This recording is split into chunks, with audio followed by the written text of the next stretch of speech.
வணக்கம். பொன்மனச்செம்மல் புரட்சித் தலைவர் எம்ஜிஆர் அவர்களையும் இதயம் புரட்சித் தலைவி அம்மா அவர்களையும் வணங்கி, தம்பிகளே தங்கைகளே, முதல் முறையாக வாக்களிக்க போகும் இளம் வாக்காளர் தங்கங்களே, வரும் 23ஆம் தேதி வியாழக்கிழமை நாம் அனைவரும் தமிழ்நாடு சட்டப்பேரவை தேர்தலுக்காக வாக்களிக்க வேண்டும். இது நம் அனைவரின் ஜனநாயக கடமையாகும். நீங்கள் வாக்களிக்க போகும்போது ஒரு நிமிடம் சிந்தியுங்கள். ஒரு கல்லூரியில் சேருவதற்கு முன் அக்கல்லூரியின் தரத்தையும் அதன் கட்டமைப்புகளையும் ஆசிரியர் பெருமக்களையும் நன்கு ஆராய்ந்த பின் நீங்கள் கல்லூரியில் சேர்ந்திருப்பீர்கள். அப்படிப்பட்ட திறமைமிக்க இளைஞர்கள் உங்களுக்கான அரசை தேர்ந்தெடுக்கும் போது எவ்வளவு முக்கியம் என்பதை உணர வேண்டும். உங்கள் ஒருவரின் வாக்கு உங்களுக்கும் உங்கள் பின்வரும் தலைமுறையினருக்கும் சேர்ந்து போடும் வாக்கு என்பதை நினைவில் கொள்ளுங்கள். நீங்கள் தவறானவர்களை தேர்ந்தெடுத்தால் அது உங்களை மட்டுமல்ல, அடுத்த தலைமுறையும் சீரழித்துவிடும்.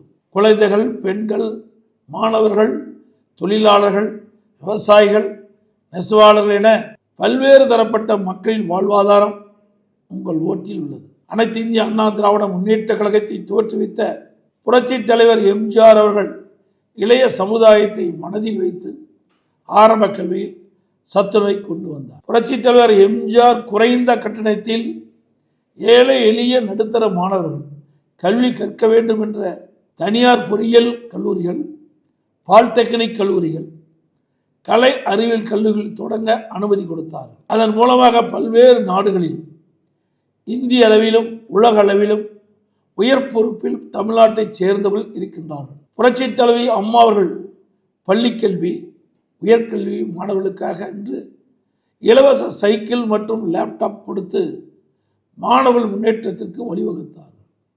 அதுதான் நம் அண்ணா திராவிட முன்னேற்ற கழகம் அந்த தலைவர்களை பின்பற்றி அம்மாவின் ஆட்சியில்தான் ஆரம்ப கல்வியில் பல்வேறு கட்டமைப்புகளை உருவாக்கினர். உயர்கல்வியில் 11 மருத்துவக் கல்லூரி மருத்துவமனைகள், 7 சட்டக்கல்லூரிகள், 67 கலை மற்றும் அறிவியல் கல்லூரிகள், 21 பாலிடெக்னிக் கல்லூரிகள், 4 வேளாண்மை கல்லூரிகள், 4 பொறியியல் கல்லூரிகள் என 5 கால்நடை மற்றும் அறிவியல் உயர்கல்வியில் ஏறத்தாழ 51.4% இலக்கை 2019-20ஆம் ஆண்டே அடைந்துவிட்டோம். கொரோனா காலத்தில் அனைத்து கல்வி நிறுவனங்களும் மூடப்பட்டு இருந்தது. பள்ளி மாணவர்களுக்கு ஆல் பாஸ் போட்டோம். கல்லூரி மாணவர்களுக்கு ஆன்லைனில் வகுப்பு, ஆன்லைனில் எக்ஸாம் நடத்தினோம். தற்போதைய திராவிட முன்னேற்ற கழக ஆட்சியில் கடந்த 5 ஆண்டுகளில் பள்ளிக்கல்வித்துறை சீரழிந்து விட்டது.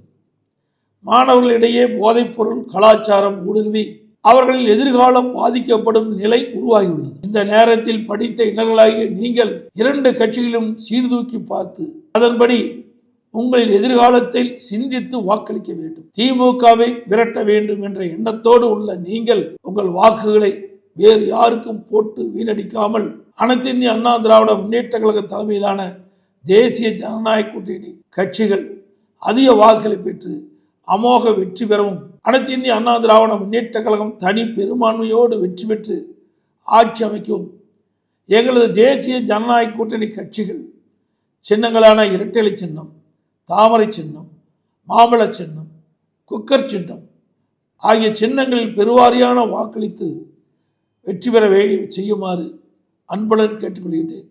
நன்றி, வணக்கம்.